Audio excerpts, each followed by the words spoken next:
Hi, this is Chirl Girl with B101.9, out and about in the city of Charlotte, and we've got something amazing coming through. At the Harvey Began Center, there's a brand new exhibit, and I have the curator, Miss Rehema Barber, to tell us all about it. First of all, welcome to Charlotte. Thank you. Okay, now tell me, I read about this, venturing out of the heart of darkness. Please tell me what this exhibit is about. So the exhibit is sort of my little brainchild that I started from 2012. I was reading Joseph Conrad's Heart of Darkness, and it was a book that I always had wanted to read. Mm-hmm.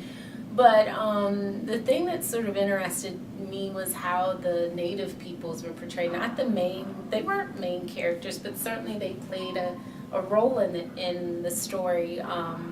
But I was like, thought about it. I'm like, man, it's really interesting how the author is referring to these native peoples like they were brutes, or they just really didn't seem concrete. They seemed like savages, right? And then I also thought about it like, they never spoke either. How's that? That's not possible. Right. That's not how the world works. Everybody's got something to say. Everybody has something to say, but everyone has a language, And so it started making me think about the influences of empire, not only back then when that book was written, certainly when they were colonizing the continent of Africa, but also how those sort of similar factors work today, Okay. Well, let me make sure I understand. So when you say colonialism, you're talking about the early days of slavery and how they're portraying black people.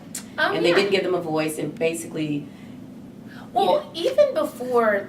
yes, when we talk about colonialism, that's really the best way to talk about it, is coming from the point of slavery. But also, I'm really talking about like how the act of these nations, these European nations, came to these different lands with brown people. Let's just say brown people, Africa, and all these other nations, and they basically took it away from people that were different, right? And how that was sort of justified, right?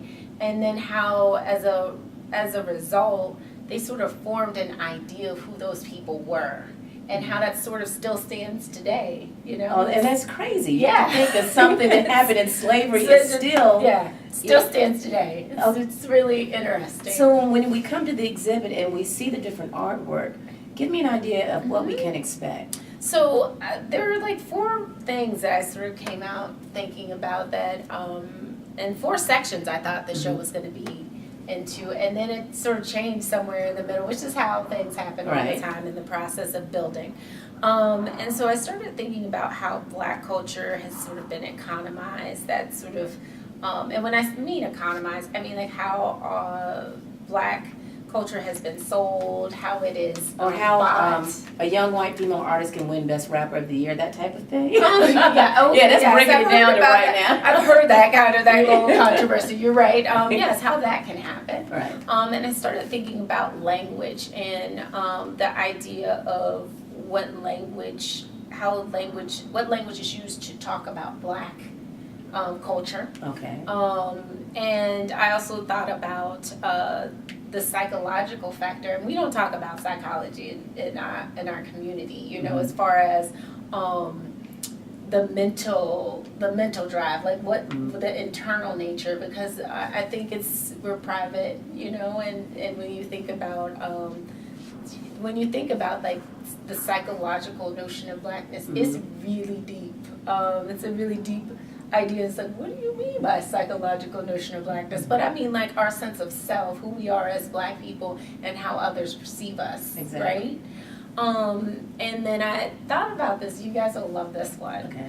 This one is the mythology of who we are as a people, how through, from that time of colonialism to now, we have this perception of what black culture is, and it's a myth. It's not real. It's something that you see perpetuated in the media every day. Stereotypes of, young black men, the hoodie. Exactly. Or think about it in the terms of the movies. When you go to the movie theaters and you see black characters in mainstream movies, where they're all white cast, you have this magical Negro who fixes everything, or she fixes everything, and then suddenly she appears, she's gone, boom, like you just didn't exist, and the whole purpose is, saying you exist in this space, or this place that is almost still in servitude if you think about it, right? Where you're still like, yeah, that's what your duty is to help push them along, progress them on their path. But what about our path? Exactly. So in the exhibit,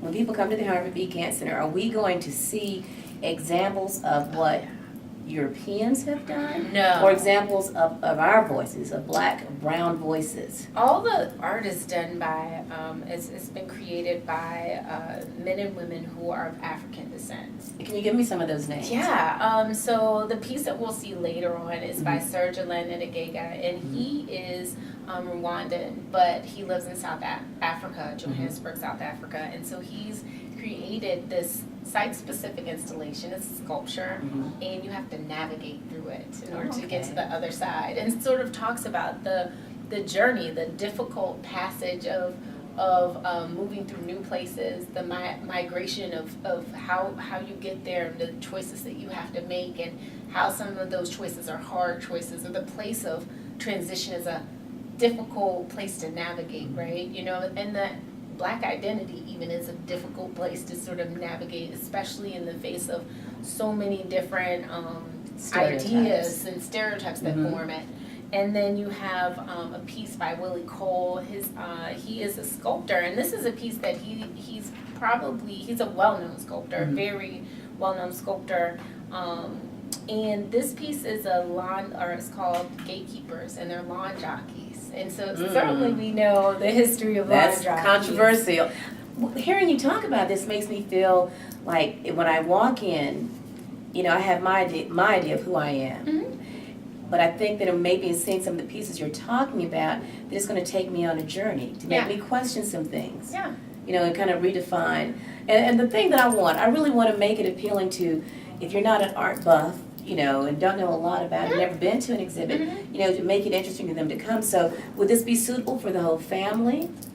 Oh, absolutely. There are a couple of images I think that might be a little unsettling, and that's just because it's, you know, the nature of what it is that I do. However, I think that, like, certainly Serge's piece is a great example of where I think kids are going to be like, you know, like, I gotta go through this, you know, because they're inquisitive and they're excited about those kinds of experiences. And I think there'll be times where people will have to sit down and digest it. It's certainly a lot to sort of absorb. And you're right, the one thing I do want people to do is to walk away sort of questioning sort of the things that I don't want to say take for granted, that's not the right word, sort of the ideas that are out there that we didn't really know kind of inform us in this sort of internal way that we weren't really aware of. And just think about just being a little bit more cognizant of those things too. Well, since you're talking about walking, let's walk down to the exhibit and see what's going on. Rehema, thank you so much. Problem. And once again, everybody, we're at the Harvey B. Gantt Center. When does the exhibit open? Oh, it opens February 7th and it runs through June 26th of this year. So you have no excuse for not getting here. What's the website? Oh, www.ganttcenter.org. Thank you so much. All right, I'll be looking for you. And once you come to the exhibit, hit us up and let us know what you think at v1019.com.